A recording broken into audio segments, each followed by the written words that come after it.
Hello, my name is Sariah Jelks, and during my time in Japan, I learned more from storytellers than any textbook or classroom could teach me. The place we visited with the storyteller was the Itai Itai Disease Museum in Toyama, Japan. Itai Itai is a disease that is caused by mass cadmium poisoning.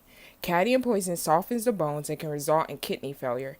Cadmium was released in the Jinzangawa River by a Kimaoka mine in the mountains. The disease was coined by individuals from the region as those affected by the disease were repeatedly shout, Itai, Itai, ouch, ouch. Our first storyteller's grandmother-in-law was affected by the disease. She and her sister-in-laws and mother-in-law personally took care of her grandmother-in-law, who was riddled in pain until her death. As she described the emotional strain that was placed on her family from seeing her grandmother-in-law moan out in pain from her bones breaking at the slightest movement, I was giving something a classroom could never teach me. As we read our textbooks and are given the facts of the story, we can easily forget the real-life human beings that survived these horrible diseases. As this was the first time I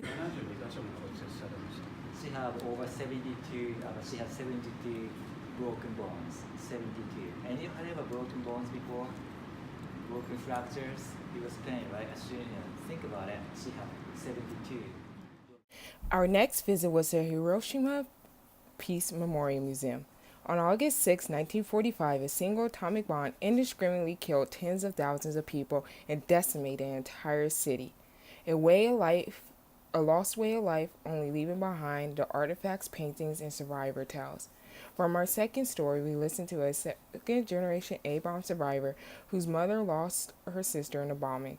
Our storyteller's mother used to tell her that no matter how she described the event, our storyteller will never understand. She can never understand the destruction unless she had only been there. I took from this story that, even though it is important to listen to these survivors, I must also understand that I will never truly understand their pain, since I did not experience it firsthand. Now the memorial stands as a place as a reminder that we as a human race should never use nuclear weapons upon one another again, and the spread of the message, no more Hiroshimas. MINAMATA disease is a neurological disorder caused by severe mercury poisoning. The disease was first discovered in Minamata City, Kumamoto Prefecture, Japan in 1956. It was caused by the release of industrial byproduct methylmercury by the Chiso Corporation into the Minamata Bay. The highly toxic chemical then bioaccumulated in shellfish and fish commonly consumed by the cats, dogs, pigs, and most importantly, humans living in the region. Thousands of individuals were affected by the disease, and all the individuals living in the region still deal with the emotional, physical, and mental aftermath of the pollution today. From her speech, I gained a first-hand account on the discrimination, fear, and pain caused by the corporation's greed.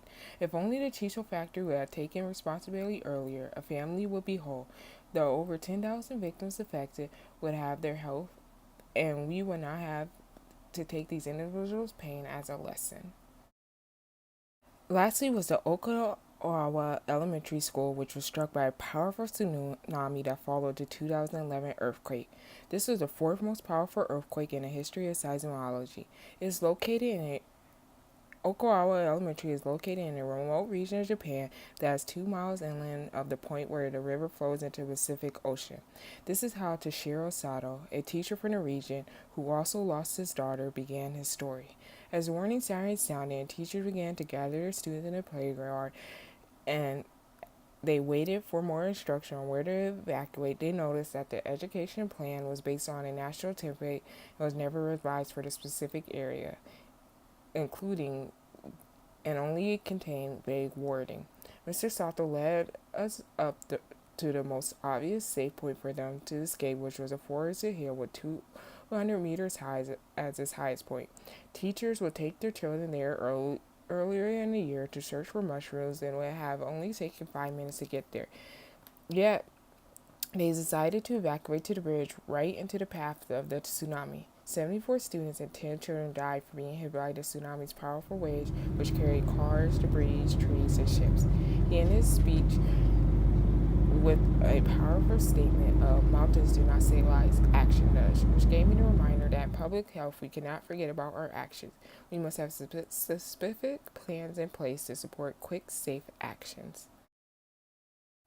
As I ended the trip, the storytellers gave me a perspective of public health that I would have never received in a classroom. I learned quickly that public health is not just a science of protecting and improving the health of people in their communities, they're also the emotion of those who are trying to protect.